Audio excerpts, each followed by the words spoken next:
Good afternoon, everyone. I'm Amy Singer, current president of the Ottoman and Turkish Studies Association, and I'm here with Baki Tezcan, who's president-elect. And together, we're going to be talking with Professor Joseph Szyliowicz, who was one of the very early presidents of what was then called the Turkish Studies Association. Professor Szyliowicz joins us from the University of Denver. And he was the TSA president from 1974 to 1976. Welcome to you. We're really pleased to be speaking with you today. Thank you. So to get things started, as we have done with the other people we've spoken with, we'd like to know something about how you got involved with the study of Turkey and the Ottoman Empire, because it's the curious question for all of us. Well, it was purely accidental. I graduated from the University of Denver, as it happens, and I went to what was then the School of Advanced International Studies at Johns Hopkins University. It's now the NITSE School. And I had to concentrate on something. I needed to have a focus. And in those days, area studies were the big thing. And so I thought, gee, what area would be interesting to study? And I decided Europe would be dull because of my background, Latin America, Far East. I certainly didn't want to learn Chinese or Japanese, Russia, Middle East, now that sounded interesting. And in those days, of course, you had the rapid emergence of Turkey as a US ally, on the one hand, democratizing itself on the other. And so I thought, gee, maybe that would be interesting. And I wasn't sure whether there was any kind of future. So I just trotted down to the State Department and met the guy who was in charge of the Turkish desk, and we chatted for an hour or so. He said, sure, why not? There aren't very many people specializing in Turkey. Why don't you specialize in Turkey? So, okay, that sounds like a good idea. And I started. And the school was very kind because, they had Middle East studies, and they made arrangements for students to study Arabic. But here I was wanting to study Turkey, which meant I had to learn Turkish. And so they found, someone to teach me Turkish. And that's where I started learning at SAIS. And then one day I'm walking down the corridor and I noticed there's a sign there that said the Ford Foundation announces that it's got money to give away. So I said, well, why not? So I filled out a form and they called me in for a meeting and they say, what do you want to do? And I said, well, I want to go to Turkey to do field research. And they said, really, on what? And I said, well, I'm interested in political change, and that's what I'd like to study. And they said, but you're only a first-year graduate student, get the hell out of here. They put it more politely, of course, and apply next year when you're about to graduate. So next year, I applied again. They called me in for another meeting. And they said, well, what do you want to do? And I said, well, I'm tired of going to school. I want to go to Turkey and study political change, etc. And by this time, I had developed a project, of course. And they said, well, what do you know about sociology? What do you know about anthropology? And I said, well, I've not very much. I've studied the history, I've studied the culture, I've studied the politics, I've been learning the language. They said, well, how would you like to go? We think you should go to Columbia because they've got a good sociology department there, a good anthropology department there, and you can get the kind of skills that you need. And I said, well, really, thank you very much, but I'm really not that interested in keep on going to school. I want to go to Turkey. And they said, well, think about it. And I walked out the door and I realized how stupid I was being. Here they are offering to send me to Columbia and I'm telling them to shove it. So I waited at decent intervals, 5 minutes, banged on the door. I said, okay. It was a little more formal than that, as you can imagine. I'm dramatizing it a little. But basically, they sent me to Columbia. And there, you had several students who were studying Turkey. You had, Tom Goodrich studying history. You had Pierre Oberling, who was working on Turkish tribes in Iran. You had John Smith and his wife Grace, who he did his PhD on Mongolian coins and was an expert on Mongolia, etc. But he was always interested in Turkey and taught stuff relating to Turkey when he went to Berkeley. And his wife actually taught Turkish at UCLA, I believe. Anyway, you had Marty Polstein, who joined the Foreign Service. You had Tom Buchanan, who also joined the Foreign Service. So there was a small group of people at Columbia. But it was a very small group. To tell you how small it was, Columbia invited Vakur Versan, whose son Rauf teaches law at Istanbul University. I think he's been the dean there and so forth. Anyway, they invited Vakur, and then they said, here we have Professor Vakur Versan. He's going to teach a course on modern Turkey. So I cheerfully signed up, and it turned out I was the only student who signed up for it. Right. So that gives you an idea of the size, and interest of the people that we had at Columbia. It was very fortunate for me because, we became friendly and we continued our contacts. When I went to Turkey, and over the years after I got married, we saw them on many, many occasions. But you had people there like Dan Rastow, Aydin Yalçın, Talat Halman, and so on. And the most important person, though, was Tibor Hilashi-Kuhn. I don't know if his name has come up in any of your other discussions, but I think he really played a critical role in the area of Turkish studies because he was a genuine mentor to me and to the others as well. We were, a relatively small group, and he really took a very strong, positive interest in what we were learning, how we were learning it, and so forth. And he also wanted to build Turkish studies, and it was his idea to establish, the American Research Institute in Turkey, Arat. And it so happened that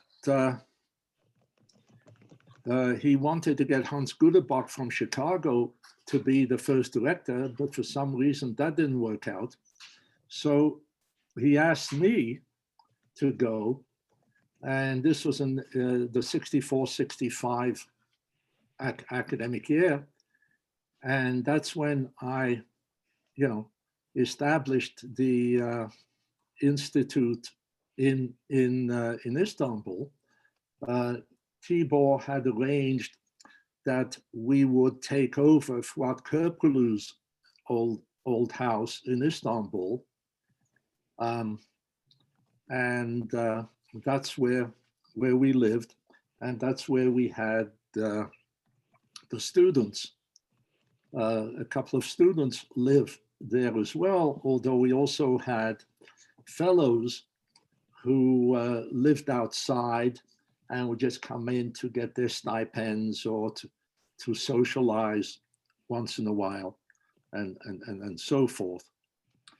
So, you have, I think, Tibor Hlashikun playing a critical role in trying to strengthen and establish the field of Turkish studies in the United States by founding Arat. There were a few others of us. I don't know if these names have been mentioned. Norman Itzkowitz, of course, from Princeton. He was around at the time too. Dick Chambers from Chicago, and Max Quarterpeter. Those were the people, whose names I remember, who were in the area at the time. So that's how I ended up getting involved with Turkish studies. Wow. So I'm just going to follow up briefly. So were you then resident in Istanbul for a period of time as the director of Arat? Yes, I was there for a year. And it was quite a job, because I not only had to worry about the fellows who were there, but I also had to worry about restoring Fuat Köprülü's house, so that we'd have 3 or 4 bedrooms for the people. In those days, it was hard to find anything in Turkey. So, we ended up going to Copenhagen, where I met my wife. She flew in from the United States, and we bought stuff that we couldn't get in Turkey, for pillows and blankets and God knows what else. I don't remember all the details. I'd have to ask my wife. I'm sure she remembers those much better than I do. Wow. And what year was that? This was in 64, 65. Okay. 64, 65. So by that time you have your PhD? Yes. Okay. Yes. And were you then teaching somewhere where they agreed that you could leave for a year to do this? Yeah, I was teaching part-time at Hunter College and also at Brooklyn College. Okay. So they didn't care if I left, because I wasn't, I was a kind of adjunct. I see. Okay. That is wonderful. I mean, now we are also learning about the history of Arat, thanks to you, even though our association and Arat are 2 different institutions. And I had no idea what an important role Tibor Hlashikun played in the foundation of Arat, that has been so central for so many of us in receiving fellowships, staying at the headquarters. I think it moved a lot of headquarters. But what you just said about his connection to Köprülü, this has nothing to do with our usual questions, just as a follow-up. I do know he edited a volume of Köprülü's writings. I remember that. So was he close with the Köprülü family? How did he arrange that connection and made that house available for Arat? I honestly don't know, but he taught in Turkey. He was Hungarian by origin, and as a matter of fact, I was on my way to. We were on our way to Turkey once, and we stopped off in Budapest to see him, and he was holding a meeting to organize a Hungarian Turkish association. So he was always, trying to build linkages and institutions. In terms of his relationship with Kirkulu, I honestly don't know much about that. What I'm curious about is how come Arat isn't still in that house wherever it is?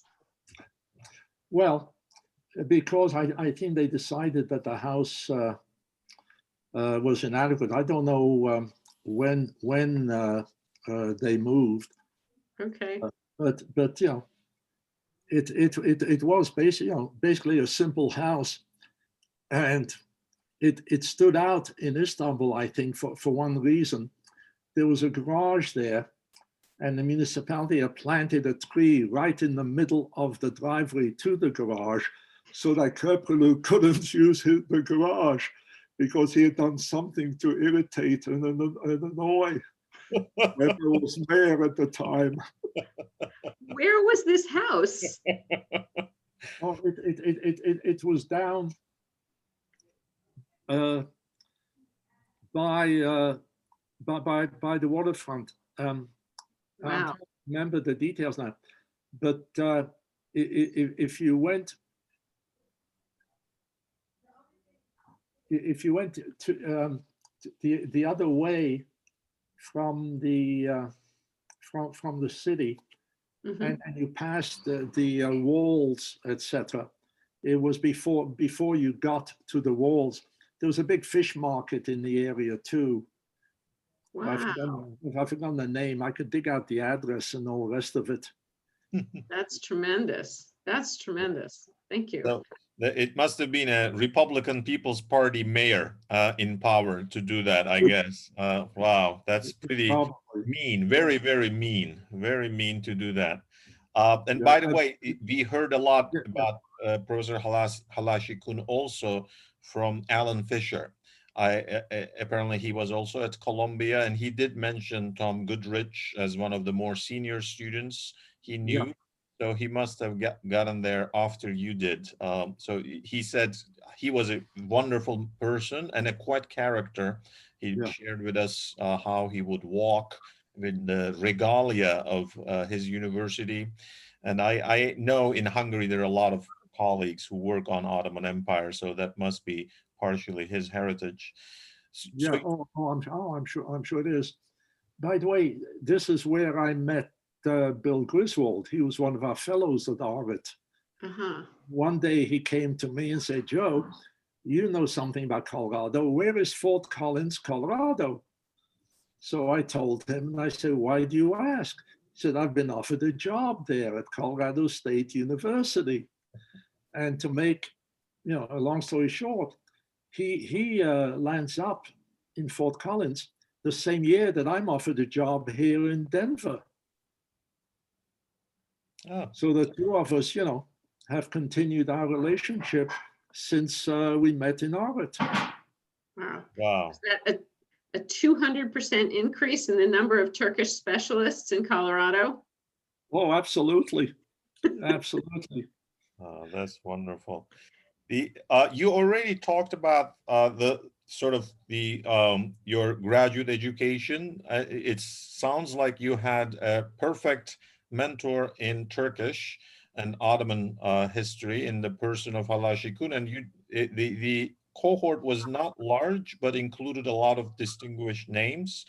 Were any successful career opportunities outside the academe? Were there any? But you did mention two people who entered the State Department among the people you knew. They were master's students or PhD students, because we would like to inform our audience that there are other possibilities to pursue careers. No, No, I think they both stopped at the master's level, and entered the foreign service. I see. Thank you. Thank you. And I guess the next thing is the Turkish Studies Association, because you said you brought the story to 66. So how did and Turkish Studies Association, I believe, was founded in 71. We heard from Alan Fisher there was a foundation kind of event in the Mesa meeting of 1970. Amy, am I right? Is that what he has said? I think so. It was held in Detroit. Is that correct? And somehow it's connected to a meeting in Alan Fisher's father's living room. That I know nothing about, but I think there was a meeting in 1967 at Columbia where Bill Zartman and Kamal Karpat, attended and so on. And that's when, and I think, you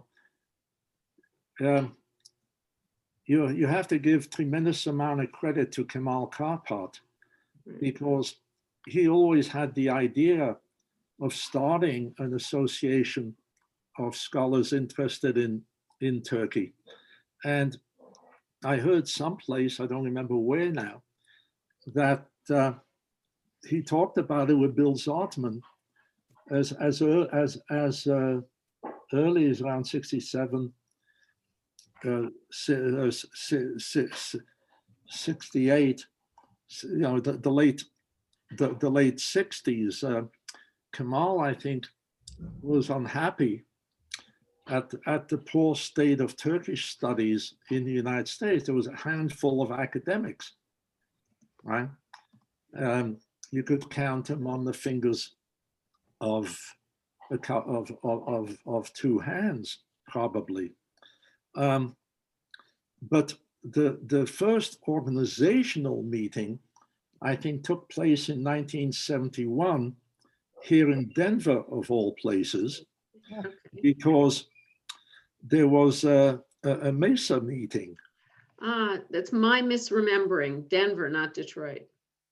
Yeah, no, I think it was Denver. And Kamal had been working on this for some time. I mean, he had thought through what was needed if you're going to have an organization.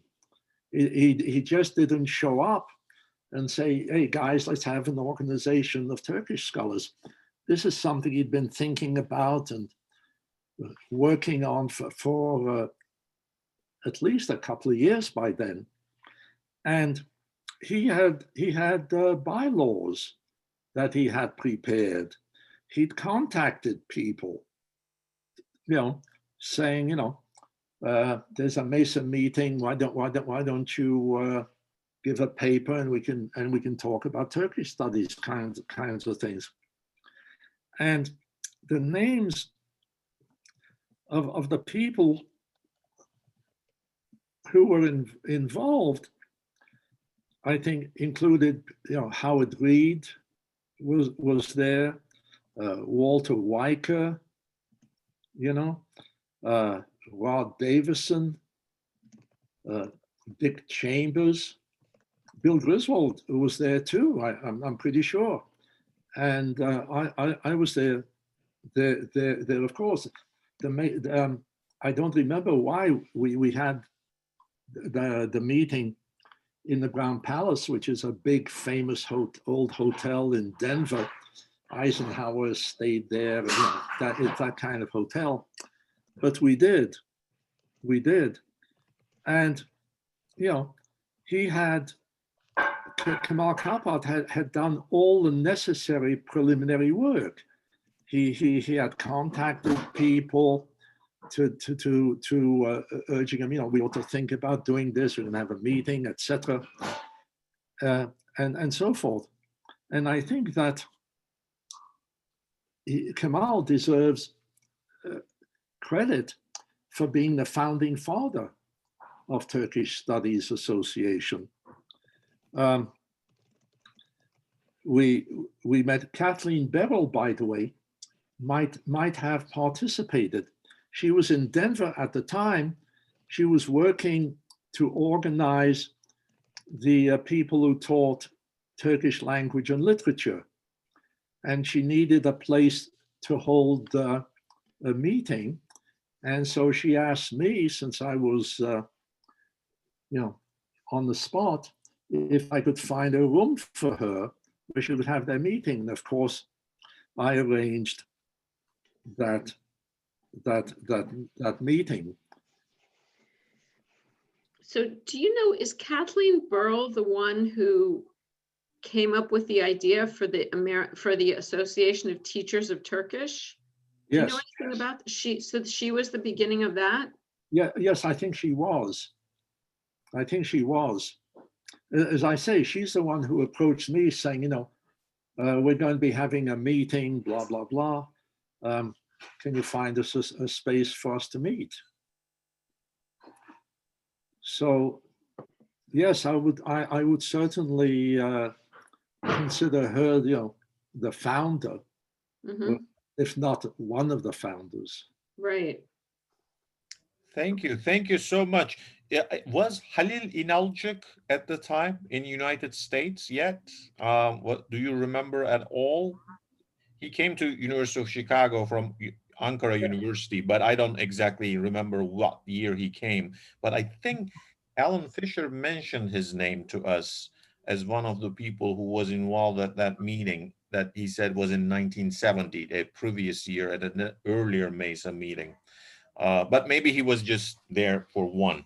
At this one in 71, the people you mentioned, actually, this is kind of historical. It's good to just to double check. You also mentioned somebody, John Smith, earlier. Was he at the meeting, or is he a person you know from Colombia? I'm curious because we found a Smith name, but I couldn't identify who that Smith is, one of the early members of the board. No. So Yes. that must be him, the John Smith you mentioned, right? Yes. His full name was John Masson Smith. Masson. Okay. That would help too. Masson was his middle name. Right. Great. And Thank what kind of things did he work on? Because we didn't know his middle name, we didn't really track him down. Did he work on modern Turkey? No. His work was basically on Mongolia and Mongolian coins, as I remember.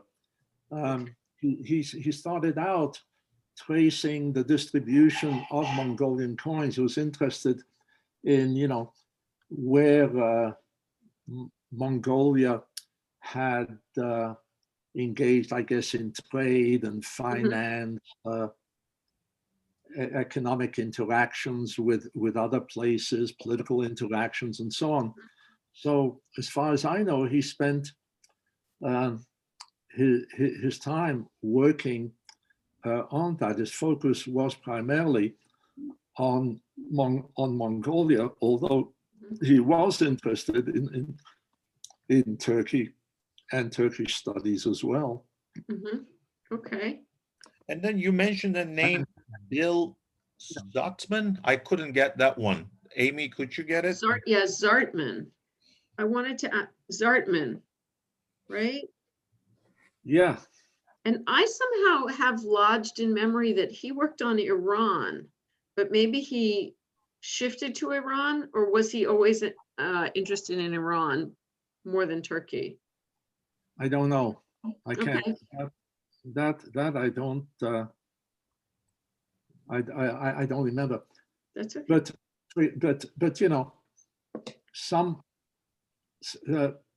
some people sort of were on the boundary. I don't know whether this was the case for Bill Zartman. I don't think so. But for example, for Pierre Oberling, he was studying the Turkish tribes or Turkic tribes in northern Iran. Right. You see, that was. I think he had studied the tribes in southern Iran at one time, and then decided to study the Turkic tribes. So the TSA was sort of the all-purpose place for anybody with any connection to anything Turkish or Turkic Basically, who wasn't an Arabist at the time. We're working on Iran and Persian well, things. well, I honestly don't know if Pierre ever was an active member of TSA. That's a good question. I don't know. But basically, you know, we were a relatively small group and we had contacts and so on. Mhm. And we would basically just meet at MESA meetings. Whoever was presenting a paper, we would try to organize panels, Mhm.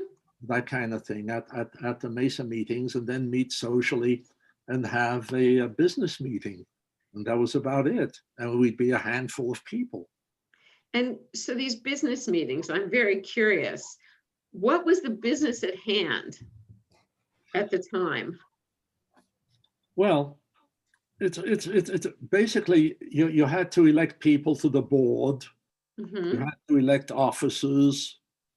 We would talk about how we could build the relationship somehow that was more important with MESA. You know, MESA said, yeah, I can't have anything to do with you guys for a long time, etc. That kind of thing. How can we expand, right? Does anybody have any ideas? That was it, basically. Sounds very familiar. Although I think we're doing a little bit better. Oh, there's no question about that. I think we were all amateurs except for Kemal. I think we're still amateurs, I have to tell you. I mean, I don't think that I think that being an academic doesn't necessarily qualify you to run things. Yeah, well, there's one other qualifies guy, you to be drafted. Yeah, there's one other guy though who I think deserves to be mentioned specifically for the contributions. That's Howard Reed. Right. And he did a lot of work. He was elected secretary or treasurer, etc. Mhm. And he's a guy who got stationery for us. Okay. He's a guy who mailed out the invitations, etc., etc. Basically, I think he and Kemal Karpat are the ones who did all the administrative work that was required.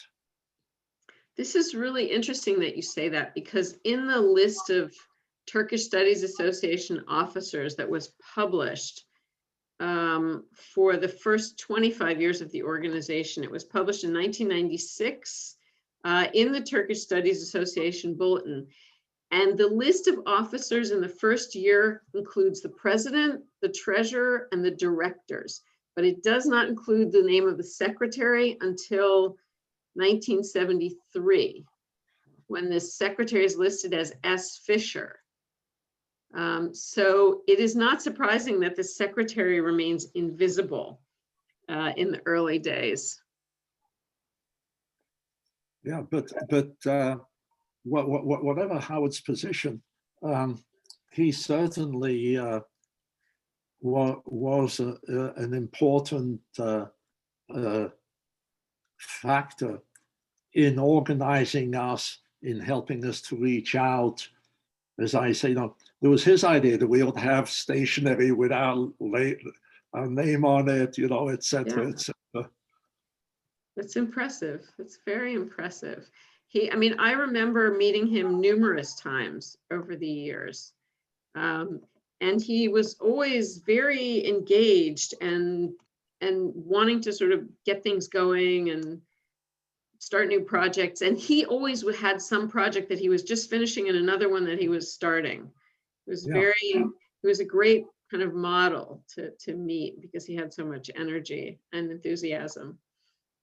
I have just a question we don't have here, and it's about the history. Do you have any memory of prizes when the idea of distributing prizes started? Book prize, article prize. Yeah. I imagine in the very first year there was nothing like that. Oh, But at God, some no. point it must have started, and I'm wondering whether you might have been involved at those years at all. No, no, no idea. Sorry. That's okay. That's okay. So we'll pin it down. Probably it is, then it probably happened maybe in the 80s or late 70s. No We'll problem. keep asking. Yeah. Well, good luck. Hopefully you'll find an answer. Somebody will know something. Wow. Okay. Yeah. No, I mean, when I was president, we had small administrative matters, Mhm. thanks to the fact that our predecessors had established, they'd gotten the stationery, we already had bylaws, we were, meeting with Mesa on a regular basis. Mhm. And, we tried to increase awareness of the organization. We tried to get people interested. We tried to arrange, social gathering, that kind of thing. Mhm.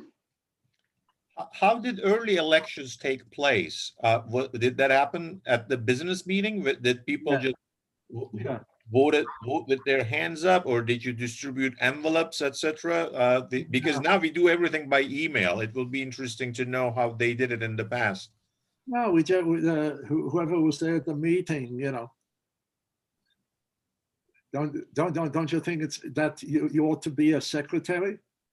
Well, okay, if it was all quite informal, really. There was nothing structured about elections. I don't think we may have raised our hands, but basically there was no competition as far as I remember. And we were always delighted that somebody would be willing to accept the job. That hasn't changed. So did you ever do any fundraising for the organization? Was that part of anything? No, we never even thought in those terms in those days. Wow. Okay.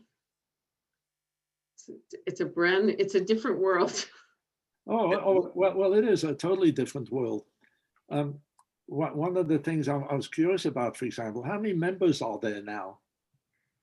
So we're not always exactly sure. I mean, we could tell you how many people have paid dues for 2020, but then there are a number of other people who believe that they're members and who, if you prompt them, will pay their dues, but don't always remember to pay their dues. Yeah. I don't really know. I think I have had a secret fear of wanting to know the number. Although I can tell you, because I mean, I don't really want to know that we're many fewer than I hope we are. But I mean, how many people were members in the beginning years? Do you remember? I mean, was it, a dozen, maybe. a dozen? So I know that this year when we held elections, we've been holding elections and we've been able to use a free software that allows us to send out ballots to up to 100 people. Yeah. But we actually have more than 100 on the rolls, except that when we have elections, we do require that people be paid up members before we send them ballots. So usually we get a rush of ballots after every Mesa meeting. Yeah. But now people can pay online. So we don't have to wait for the Mesa meeting for people to pay their dues. So we've passed the sort of free, the barrier for free elections with our software, which is good news in some ways. But I think, we would like to have, I think ideally we would like to have a couple hundred members because we'd like to have, we'd like to have more international members involved. And I think that the COVID crisis is maybe going to help do that a little bit. But basically we've remained a North American organization with a few people who joined from Greece and Turkey But because there's a European organization, the CIAPO, and there's a Turkish organization based in Ankara that Halil Bey started, and then there's a German organization now, and I think there's a new Turkish organization of Turkish and Ottoman studies. So there's been a proliferation of organizations, and each one exists for slightly different reasons. I mean, we publish a journal, which has now become quite well established.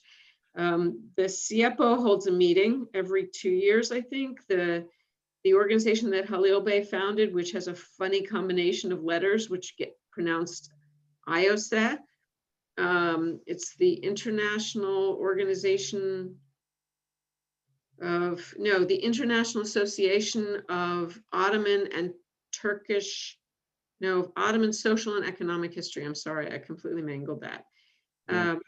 But they also exist largely to hold a meeting in alternate years from the CIAPO. And I don't know if anyone else exists to publish a journal, but then, as you know, there are several other Ottoman and Turkish studies journals publishing now in different countries. So our former secretary, I was on the phone with her about something, and she said the email list of people who have been member at some point, so not the regularly paying ones, but sort of the general big email list, it has more than 500 people in it, she said. So 500 different people at some point who must have been a member, but the regular due paying members seem to be fluctuating around 100, more than 100, but we are hoping we'll increase that number in coming years, inshallah. Well, you know, given Turkey's changing role in world politics, regional politics, if you like, there's no question that you've got increasing interest in terms of Turkey's foreign policy, in terms of Erdogan's politics, etc., etc. And I think that's only going to continue, and probably continue at an accelerated rate. So this is really, I think, an opportune time to try to reach out to other organizations. And, you know, one of the set of questions that you raised have to do with OTSA needs. And I can only suggest some general ideas that you may already have implemented as far as I'm concerned. But for example, what's your relationship with Arat? To what extent do you have, you know, connections? And Arat, it seems to me, would be a very natural one and an easy one because it's based in the United States. Now, you know, a lot of its people are concerned with archaeology and this and that, but still you've got people who work on Ottomans, on the Ottoman side, on the Turkish side, and so on. And maybe you could organize some common events, a panel. I mean, I don't know how Arat keeps track of its alumni, for example, but its alumni, or some of its alumni, ought also to be members of OTSA, it seems to me. So, you know, reaching out to Arat, trying to develop joint activities, joint programs, might be a way, something to consider if you haven't already, you know, thought in those terms. I think that's actually, I have no idea whether there was ever a relationship. We have had a relationship with the Institute of Turkish Studies up until now, but the Institute of Turkish Studies is now defunct as of 2 months ago, I think. 3 months ago. So, but I think the idea about somehow creating a more established relationship with Arat makes good sense, and may make good sense from their perspective as well. Yeah, I think Yeah. it's a great idea, especially now that we lost ITS 100%. It's good to think about, uniting our forces and see whether there are things we could do to raise funds to support if little more fellowships that ITS used to support. It's Yeah. difficult, but definitely worth thinking about. And Arat might have a more institutionalized memory about fundraising. Mm. So maybe we could try to help. But definitely a very good idea. I agree. Well, one of the things that I've always tried to do when I've been connected with organizations is to try to reach out to related people with varying degrees of success. For example, you've got all of these people who have served in Turkey with the FSO or with AID or what have you, and so on. Would there be any interest among those people in supporting OTSA or working Mhm. with OTSA? Yeah, so that would be one group of people. The other, and they might have expertise or knowledge, etc., that might be of interest and of value to OTSA members anyway. And so, maybe they could be invited to participate in OTSA panels, OTSA sponsored Zoom talks. I don't know if you're doing Zoom talks now, etc. But, that's, to me, that would be another group of people Mhm. that might be of interest. And then what I never realized until I did some quick little research because of your suggestions, namely the number of Turkish associations in the United States. It's unbelievable. I didn't realize, for example, there's something called the Assembly of Turkish American Associations that has 60 local chapters. Right? Now, I have no idea who they are, who funds them, what they do, but in terms of possible support, such an organization might be, might be of some help. I don't know. And then all these other, you've got Turkish alumni associations, you've got Turkish business associations. I was actually flabbergasted at the number of associations that are involved with Turkey directly. And I'm not even beginning to count, the think tanks in Washington, Brookings, you've got SATA, of course, but then you also have, all the obvious ones, Brookings, Carnegie, et cetera, all of whom are increasingly interested in Turkey because, as I said earlier, of its evolving role in contemporary regional and global politics. There are. Oh, please. No, go ahead. Oh, I just wanted to say there are two issues. One, it sounds like at the beginning of the association's history in 1971, and in those years, modern Turkey and Ottoman history were equally part of the founding group. I mean, I think your interest is more modern, Kemal Karpat, Yes. His original research had to do with Gecekondu in Turkey. He was a social scientist who later developed also a great deal of interest in Ottoman history, of course. Yeah. But at the moment, our association is a little bit more heavily tilted in Ottoman history.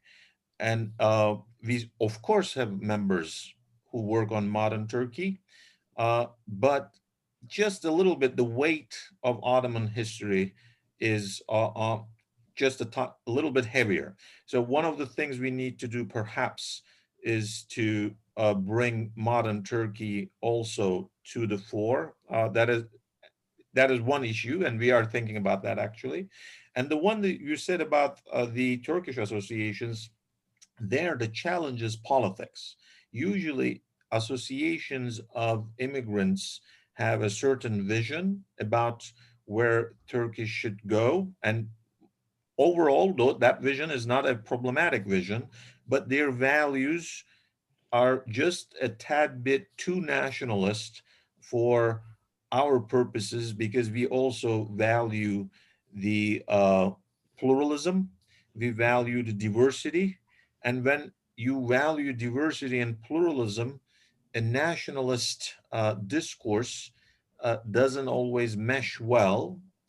The thing perhaps to do for us is to see whether there are a new generation of immigrants in America, maybe among right here in California, maybe because there are quite a bit of people in the Silicon Valley who came from Turkey recently, who might have a more critical approach to Turkey than um, associations of general immigrants, where that tend to be very nationalist, and then working with them creates certain tensions on certain issues. That is one of our challenges, at least in my own experience in fundraising questions in California. That is what I experienced. Really? So, Yeah. but definitely you're giving us a good piece of homework, because Yeah. it is there and we need to think about it for sure. Yeah, I think starting with the question of investigating like what kind of relationship we could establish with Arat is clearly a smart thing for us to be doing. And also looking at people who are former Foreign Service officers, or because some of those people actually have academic degrees. So for instance, Robert Finn, who has a PhD from Princeton in Ottoman literature, and then went on to quite a distinguished career in the Foreign Service. He was ambassador in, I think, Azerbaijan, and then in more than one place. And yet has continued to translate modern Turkish literature into English. And he's now retired, and there are probably other such people who started out in academics and then took a career in the Foreign Service and may now be interested in kind of rejoining, just to see what's going on the academic or intellectual side of things. I think that can work well. I think, unfortunately, what Baki's saying about politics being an issue is increasing, not decreasing. And part of it has to do also with the fact that as an academic organization, one of the things that we have as a kind of watchword is freedom of expression and of inquiry.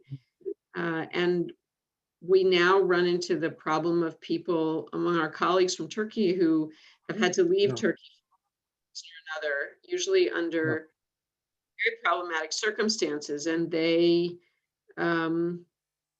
so that means that we are, in a sense, obliged, not necessarily to agree with them in everything, but to stand by our commitment to allowing people freedom of expression and investigation. And so to get into a relationship where that wasn't a baseline, I think would be very problematic for us. Yeah, you have experience with donors of all kinds, I'm sure, at this point in your career, to know that not all donors understand the expected absence of the donor after the donation. Yeah. No, I mean, look, No, there's no question about it. And in fact, this creative, I drifted away from Turkish studies, Mhm. as you know, and got involved with all kinds of other stuff. But what's always amazed me is that stuff that I did in the 50s or rather 60s and 70s and so on, people keep on reading it. And the most significant was about 5 years ago, 7 years ago, when I got a phone call, an email from a Turkish scholar who had read my dissertation, which had been published, and he wanted to bring it up to date. And he'd gone ahead and applied to TÜBİTAK for a grant. And he got the grant, and we worked together on this. And he got a group of Turkish scholars together to help him and so on. And we did all of that.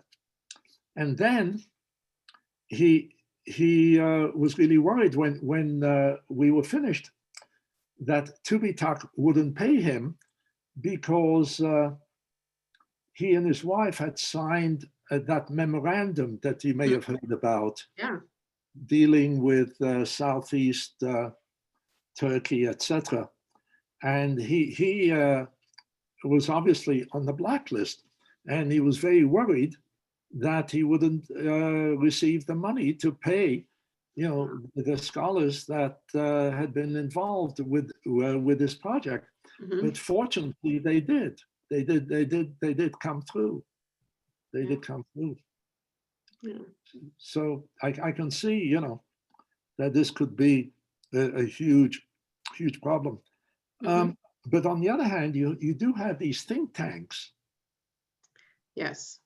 Like, that I mentioned before, Right. that do have, open minds and are willing to consider all kinds of options. So on. I don't know whether or not there's anybody at Brookings or elsewhere who focuses on Turkey who you might be able to link up with.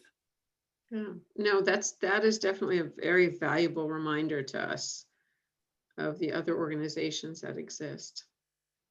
Yeah, and then the question is, to what extent are you interested in reaching out to the general public?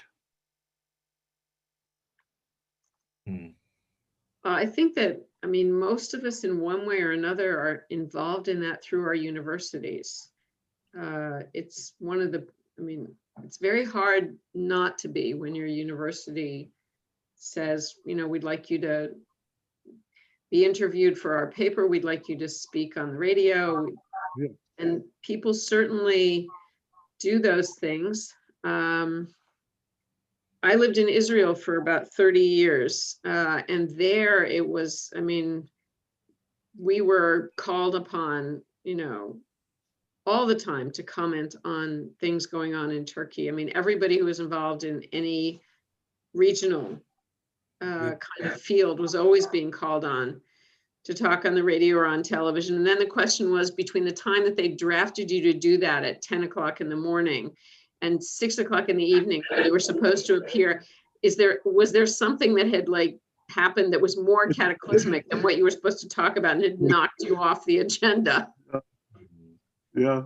Which in the Middle East, it's pretty common. But I can give you the example, the interesting example of our colleague Nuket Varlik, who's currently the editor of OTSA, and who wrote a really important book about the Black Death and about the role of plague in the founding and expansion of the Ottoman Empire. And she has been all over radio and YouTube and various interviews in the past 8 months talking about epidemics and trying to help people get a kind of context for understanding the impact of pandemic. So it's often unexpected when your expertise will suddenly become relevant. True. true. I But did had you a, have sorry, I was going to ask you, did you have a Yeah. specific kind of shape to the way we could reach out to the public? I mean, Well- my instinct was media, but you may have had something quite different in mind. yes, well, yeah, I had several approaches. One was, and that's because of my own involvement. I've been involved with the American Committees on Foreign Relations, for example. I've been active in the Denver Council on Foreign Relations and all of that. And they often look for speakers for their meetings, and very often they get former ambassadors or what have you, and so on. But I'm wondering, if you could be a source for them, that people who are members of OTSA Mhm. would be willing to participate and make a presentation or be part of a panel or whatever, Mhm. dealing with some aspect of Turkey. Particularly now that you've got all this business with the Eastern Mediterranean and with Azerbaijan and all the rest of it. Yeah. So, that was one thought. Another one was to what extent do people in your members in any region get together? There we have a wonderful answer for you. So Yeah. it's been how long, Baki? You should talk about WOW. And they Well- have great acronyms too. Right. WOW is not the oldest such thing, but because I have been the co-founder of it, I can talk about it. We first got together in 2009. So from 2009 to 2019, I guess last year, we were going to have our 11th regional meeting. WOW stands for Western Ottomanists Workshop. So GLOW, I think, which is Great Lakes Ottomanists Workshop, I think they are older. They probably have 16 or 17. They right. just announced their meeting. They're going to meet on Zoom on successive Fridays in December and early January. The meeting was supposed to be last spring in Montreal, and it's now being initiated from Montreal, but it's going to be held on Zoom. So in fact, there's a Middle Atlantic workshop that was just founded, which I think is being organized out of New York City for the coming panel. And then there was a Southern Ottomanists workshop with a very unfortunate acronym. But I'm not sure what's happening with them. And I've just moved to Brandeis, so I'm actually hoping to form a kind of New England branch as well. So these are meetings that happen. They're very low key. They're very much workshops with a mixture of graduate student and faculty participation. Exactly. And they happen usually in the spring, I think, to be a kind of balancer for MESA. They're very low budget with a lot of home hospitality and very simple kinds of organization. But they've been, I think, very powerful vehicle for sharing work in progress and also for sharing research with local colleagues not in Ottoman studies or not in Turkish studies. So that's actually an idea which I think was obvious enough that it took root and really has flourished. That's good. How about graduate students in the field? To what extent do you have any connections with people who are doing PhDs in Ottoman studies, Turkish studies, etc.? I mean, your individual members, I'm sure, do, obviously, but as an organization, do you have any contacts with them? Baki, I think you In can these speak to this. regional meetings, at least where I am involved in WOW, we actually encourage mostly graduate students participation by really encouraging them to submit papers. Yeah, good. So we can workshop their papers. So the regional meetings, at least in the West, reach out to graduate students really well. And at the level of the association, we reach out to graduate students by actually giving prizes for best graduate student paper, giving prizes for a research travel to Turkey. We even have a prize for an undergraduate student to go to Turkey and have some experience. Very good. But you are right in that, for instance, MESA in its board has a graduate student member. We don't have that. And this could be something we could consider to bring graduate student participation at a different level. It could be something we could think about, how to make the graduate students more part of the association. I think in terms of becoming a member, we have a student membership category that allows becoming a member very inexpensively. But I'm not quite sure whether we are encouraging our graduate students to get involved by sort of not just becoming member, but voting, writing to us, etc. So maybe we could do a little bit of outreach at the association level. I don't know. What do you think, Amy? I mean, I think we could. Certainly we now have the Kechriotis Prize, which is a research prize. I think one of the things that we're hoping we can create a fund for is a fund that will allow us to help people come to MESA who are participating in panels and things, because we have had quite a productive co-sponsorship with the Society for Armenian Studies of panels or roundtables. And so far, until this past year, that was a collaboration where we would agree to co-sponsor a particular MESA activity. SAS has now implemented a condition on all their co-sponsorships that they're going to help fund people's travel and stay at MESA if they're on such a panel. And they're only going to co-sponsor with people who can similarly put up funding.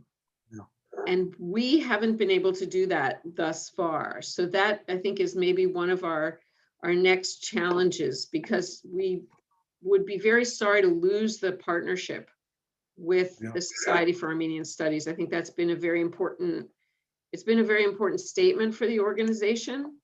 And it's produced some really dynamic panels in the past. So I think that's definitely a place. We also, given the current crisis, have essentially advertised on our website that we invite people to pay what they can afford for membership dues, because students are especially stretched, but many of our colleagues are also quite challenged to keep up membership payments in a variety of organizations, because it's rare that someone's a member of just one organization.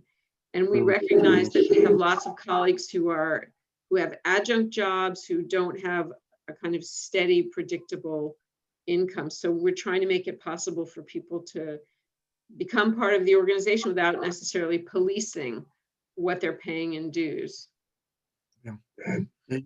You know, you mentioned the website, and I took a look at it, and I was very impressed, because it's a sophisticated one. But I do have one thought, and that is, would it be useful to list some of the members' books, some of the awards that they may have received, etc.? Have a section on on who the membership are and the things that they've achieved? Yeah, so we actually are working on a retrospective about the prizes in the past, and then it would spotlight this year's award winners with the book covers advertised and things like that. We just released the updated website about 7 months ago, 8 months ago. So it's an impressive website, as I said. But what I was thinking of was not only the winners of your awards, because you may have members who've received other awards. Right. Okay. Mm-hmm. That's a good From point. Other disciplinary things. I think Mesa, one of the Mesa Book Awards was in Turkish Studies this year. Can Açıksöz received a book award, the Mernisi Award from Mesa. So that kind of thing could, yeah, that's a good reminder. And by the way, I should say you have seen the website after Amy produced a very good one. That was not always the case before. Oh, so I'm sure. we take a lot of credit for the current situation of the website, and our treasurer, Patricia. They worked very hard with some student help that Amy was able to manage to get at Brandeis. Yes, I drafted. Yeah, I had a very gifted assistant who was, and I poached my research fund, which my university allowed me to do. So he was really extremely diligent and loyal at sticking with us to make something more useful, because we didn't have a way for our members to track their own membership and to pay their dues online, which was really crippling in the current reality. So I'm glad that it's impressive. I'm going to tell him about that. We'll tell Patricia as well. Yeah, pat him on the back.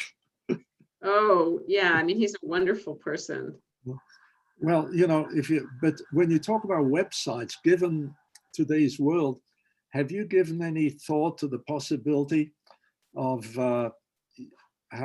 Twitter, Facebook, LinkedIn, all those kinds of things? So JOTSA has those. So JOTSA has a very active social media presence. The journal does, and I am not particularly familiar with or inclined to social media, and I haven't been able to persuade one of our board members to take that on, but that I think is close to the top of Baki's list as he comes into office. Our Journal of Ottoman Turkish Studies Association under Nükhet Varlık's leadership reached a great deal in social media with Twitter, and I'm hoping we could perhaps benefit from her sort of Twitter account for JOTSA to create a new one for OTSA, as we are right in the middle of thinking about the Zoom meetings, which you earlier mentioned. It's one of the things that we are thinking about. Under Corona, Zoom meeting became so much more normal, and maybe we could use this as an opportunity to create monthly Zoom talks or seminars that relate to Turkey and Ottoman Empire somehow. And so if we do that, just through announcing that and repeating it, we might be able to build a social media following. So I don't use Twitter myself, but I am considering learning it for this purpose. So we'll see. If you keep up, in a few months, we can update you and see whether or not we managed it. I'm the wrong person. I don't Twitter, I don't Facebook. I'm the wrong generation. Well, I have to say your command of the lingo is very impressive. If you hadn't confessed that, we would have assumed that you were entirely fluent. Well, no, but I must say, that basically you've all thought about the kinds of suggestions and ideas that I've come up with. That's very, very, very impressive. I only have one other thought, and that is, in terms of funding, is there any possibility you could organize a large research project that would be funded by a foundation? in Europe, there is a lot of infrastructure for that. In Europe, European Union's research sort of department Yeah. actually announces awards every year, and people in European universities get together, they form networks and then apply to those funds. And that basically makes it possible for colleagues in European universities who work on Ottoman studies to get together to think about a project, put it together, apply to it.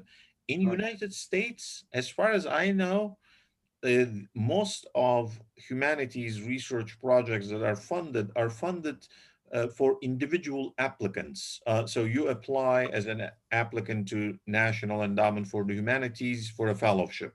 You apply to Guggenheim for a fellowship. I'm, as far as I know, there is not a whole lot of tradition in humanities, that is, to apply to research grants in this particular way. But I mean, I don't know the answer for sure because I have never looked for it in an active manner to see whether there are collaborative research grants. The only thing I saw once was a translation grant. You could bring people together and then apply to NEH for a translation grant that involved more than one recipient. But most of the grants in United States in humanities that I saw were for individual applicants. Yeah, Are you familiar with any others? yeah, so the one of the places where there is money for collaborative grants is in anything related to digital humanities.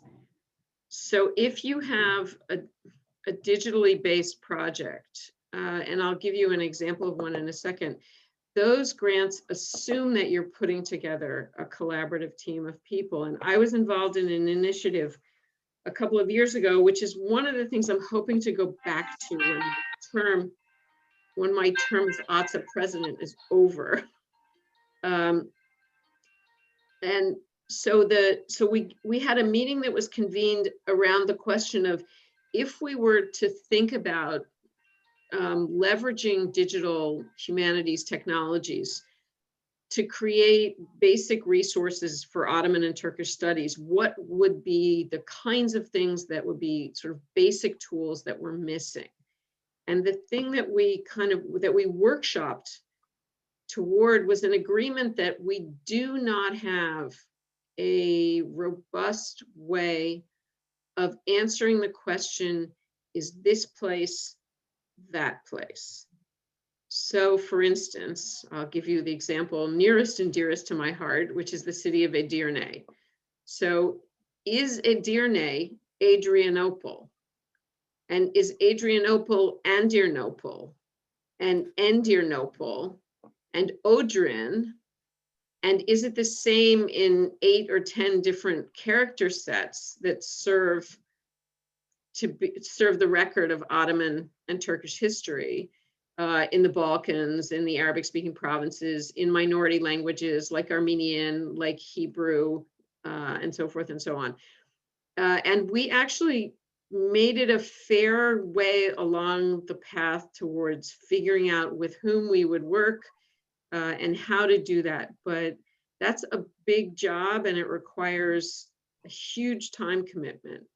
And a huge institutional commitment, which I didn't have the possibility of when I was in Tel Aviv, but which I think I probably can now try to establish if we all recover from COVID institutionally at Brandeis. So that's actually on my agenda, is to go back to this question of, what do we call it? The Ottoman, what is it called? Oh, it's a historical gazetteer, essentially, and it would join forces with an existing gazetteer that was founded for the classical world, because we actually overlap so much geographically with the classical world, and because they've already created such a tool. So, I mean, this is a fundamental tool for Ottoman and Turkish studies, to be able to know when you're reading a particular source, you know, what is this place? And was it some strange Greek spelling of a town that's actually well known, and then to begin also to document these particular variant spellings of names so that when people do research in Ottoman history, they have a place to go to find out where they are. So if you have major digital projects, that's a place where it's easier to get money for collaborations that are quite dispersed in terms of the people involved in them, because they are digitally based, so people don't have to be in the same space. But they require a huge amount of management and coordination. So that's one place where you can do big projects. But I think that more and more, we do have people working in small groups or pairs. And the obvious project to think about, Baki, is this huge volume that was done out of Brill. There was a catalog of the library, of the holdings in the Library of Bayezid II that was discovered, right? It's a late 15th or early 16th century catalog. And Cornel Fleischer, Jamal Kafadar, and Guru Necipoglu. There we go. You were part of this, weren't you? Oh, no, I was not part of it, but Okay. because I was going to talk about libraries, I just got it from my library. I had ordered it when it was published. Right. It's right here. It's a very thick volume. This one is the thinner one is the transliteration of the manuscript found in Hungary, in Budapest, which is the library catalog of Bayezid II. And then there's a facsimile in there as well, right? yes, in this one, yes. And then in here you have sort of articles, chapters written on different fields of the library. So the books on philosophy, the books on history, the books on science. So, and people who are familiar with those topics wrote interpretative essays on the part of the catalog that is about those books, that particular area. And then there's a general introduction. So it is co-edited by Professor Fleischer and Kafadar, and of course, Gülru Necipoglu, Cemal Kafadar, and Cornel Fleischer. Yeah, and one should probably acknowledge that the driving force behind getting it finished was probably Gülru Necipoglu. Quite possible. I don't know, but quite possible that I would imagine that. The manuscript was known earlier, though. I know that in Turkey, Ismail Erunsal used that manuscript and wrote about it to write on life. But this is the first time it's been edited and then really worked on. It's an amazing piece. It is, and it's also, I mean, it's basically delivering a primary source to a much broader public, with all of the resources to kind of contextualize its importance historically and make it accessible to people interested in libraries and 16th century books and or manuscripts. So there are projects like that, and I think that one of the things that demonstrates is that there are funds now for collaborative projects. But it should also be said that Kafadar and Necipoglu are both at Harvard, Fleischer's at Chicago, and they partnered with Brill, which is probably has the deepest pockets right now of any publisher in our field, and also has what I would call a European willingness to do things that are not necessarily commercially attractive, but that are intellectually important. And so, and we're very fortunate to have an Ottomanist on the editorial staff, quite highly placed at Brill, who is very open to making all kinds of innovative projects possible. So that's also a piece of, wonderful good news. Yeah. So tell me something. How does the membership of OTSA divide between the Ottomanists and the modernists? So we've just been wrapped on the knuckles, actually.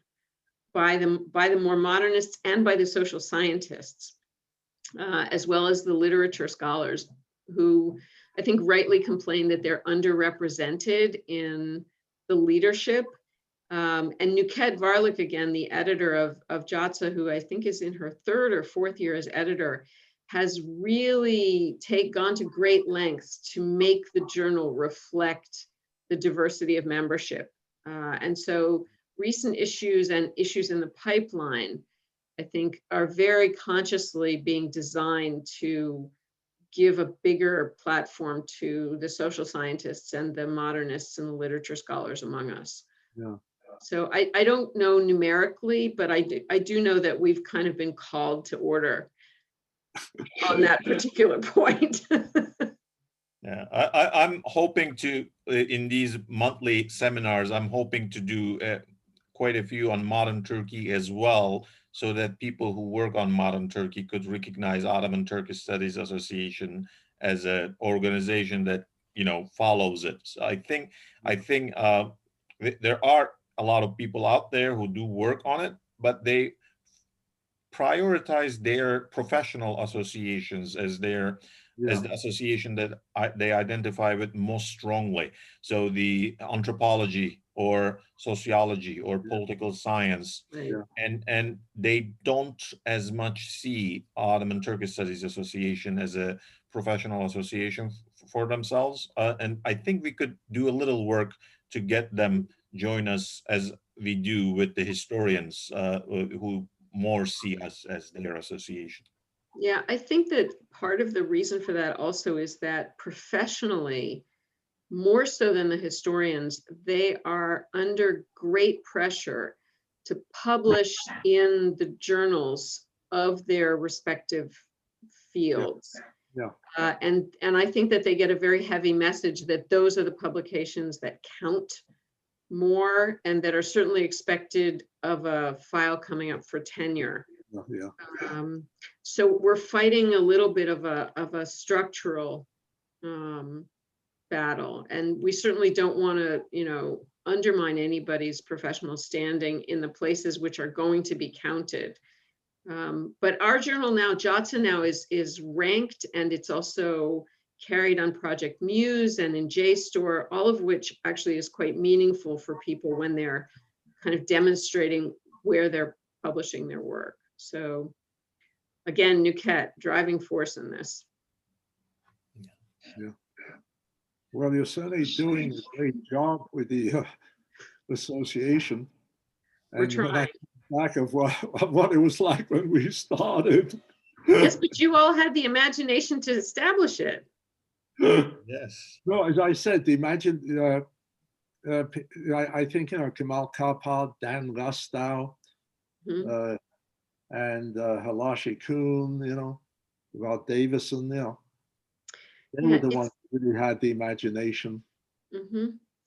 I was very, I mean, it's been very interesting to listen to all of you talk about the early years, but one of the things that's impressed me is that I think one of the constant features is the way in which people are pressed into service. I think that to some extent that is still a feature of making the organization into a going concern. Yeah. Very true, very true.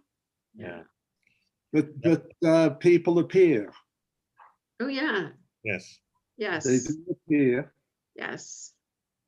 sometimes in very unexpected ways.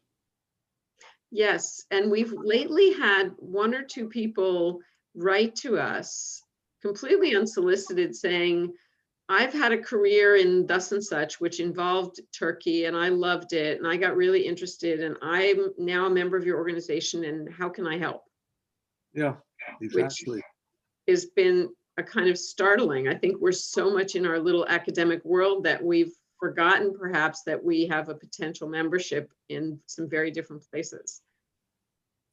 Yeah, maybe it's worth spending a little time exploring that. Mm-hmm. Yeah. Thank you so much for all the suggestions. I mean, I don't think we ever considered think tanks, but and it is worth thinking about them because they could be interested in maybe funding a panel with their name or something of that sort, and then that would bring in some modern Turkey discussion that they might be interested in. Definitely worth considering thinking about. Thank you so much. Not at all. Not at all. Not at all. So- As I said, I'm really impressed with the work that you've done. Among other things, you've already thought of all the ideas that I've come up with. Well, not quite all, but I hope that we're coming to Denver again with MESA. Oh, I really? think in 2 years, Baki, I think 2021 is supposed to be Montreal if it comes off. And then I think after that, we're supposed to be in Denver again. And now that we know all these Colorado people, I think we're going to come looking for you to appear at the meetings. I think we are definitely going to put that on our agenda. Good. Yes. Good. Yes, and you will hear from us the next year when we actually release this. You will definitely hear from us with an active link to the YouTube once it's there. Yes, and we'll keep you on the list also because we meant to have a meeting in the spring of 2021 at Brandeis to have a 50th anniversary meeting because we don't ever organize our own meetings out of the MESA context. So we were going to have a one-off, OTSA's own celebration, which we've now postponed because of COVID. Yeah. But we're hoping to throw the party in 2022 and then have a chance to reflect on how we got here and who we are. And I think that we'll be back in touch, certainly. Well, that's kind of you. Thank you. Well, I've certainly enjoyed this, and thank you for bringing me up to date. Yeah. Oh, thank you. Really impressive. Time. With pleasure. It's been great. Thank you so much for your time and for your memories because you filled in lots of gaps, just as Bill Griswold said you would. Well, listen, unfortunately, I still have lots of gaps in my memory. Astaghfirullah. No, you are doing wonderful. There are two Turkish expressions that I use ceaselessly. Number one is whenever I'm at a party having a drink with someone, etc., and they say, good health, cheers, bottoms up. I say, tell me, do you know what they say in Turkey? And they say, no. So I said, it has nothing to do with health or cheers or something else. They say, well, what is it? I say, to your honor, Szyliowicz. So that's one. And the other one is the one that you just used, astaghfirullah. Right? Which is a wonderful expression, but which I've been told if you use it, it shows your age.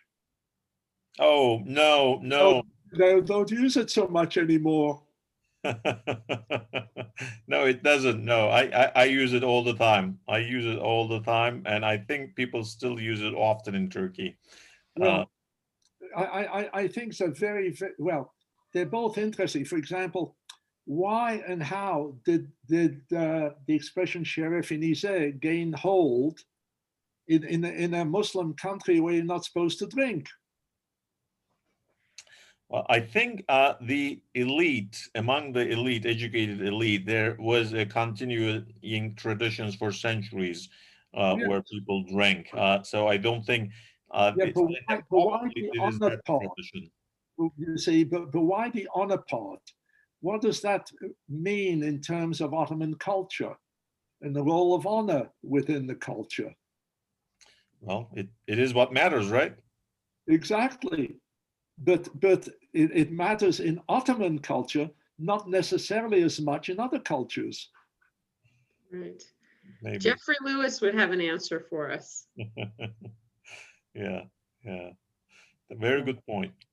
Yeah. Anyway, it's something that's intrigued me for a long time. And the other one, by the way, how do you translate astaghfirullah? Oh my God, it's untranslatable. It is culturally so specific that I think it's one of those things that it's because it's an attitude towards being complimented. It's an attitude towards, Yes. it's right. I can't translate it. Well, when it's used, it seems to me, in two basic senses. One is as a compliment, and the other one is when you make a self-deprecating comment. Right. Yeah. Yeah, that's when I say Staffland translated as come, please don't be unduly modest. That's an awful lot of words for one in Turkish. That's true. Yeah. So anyway, I speak Turkish all the time. Bravo. Great. Keep it up. Do you ever visit Turkey? Well, as a matter of fact, I dropped out of Turkish studies, but then I got involved with security issues, transportation security particularly, and somehow they found out about me, and so I got, a half a dozen invitations over the last 10 years or so to go to NATO-sponsored meetings in Ankara, at the Maritime Center down on the coast, and then of course this other project that I mentioned, bringing my dissertation up to date, took me to Turkey, on several occasions, etc. But I haven't been for the last 3 or 4 years. Well, I hope you'll get a chance to visit again, and it's great that they found out about you, because it's wonderful to bring that perspective from here to there, and I'm so glad that they actually are updating the book. So it's been translated then, with the TÜBİTAK grant. Yeah, no, they didn't translate. It wasn't translated. It was just brought up to date. Oh, so a new edition. But I don't think it's been published. I don't know exactly where, what they planned to do with it. I see. If this person who was involved was one of the signatories, his life might have gotten a little derailed in recent years. It has. It has, no question about it, unfortunately. Yeah. Very unfortunate. That is something that is very, very frustrating, because even though the Supreme Court of Turkey turned down the sentences on the scholars who received sentences because of this, the scholars who lost their jobs, they cannot get their jobs back. Yeah, he was one of those. Oh, okay. Okay, yeah, that is something that I'm actually thinking about, how one could address, if at all possible. Anyway, well, I'm sure there will be great other occasions to visit Turkey, and inshallah, yes. And hopefully there will be an occasion for us to visit Denver and meet with you in person. I hope so. I certainly enjoyed our chat today. Yeah, it was Take great. care. Thank you so much for your time. Oh, not at all. I enjoyed every minute of it. Thank you. Enjoy your snow. Thank you. Bye-bye.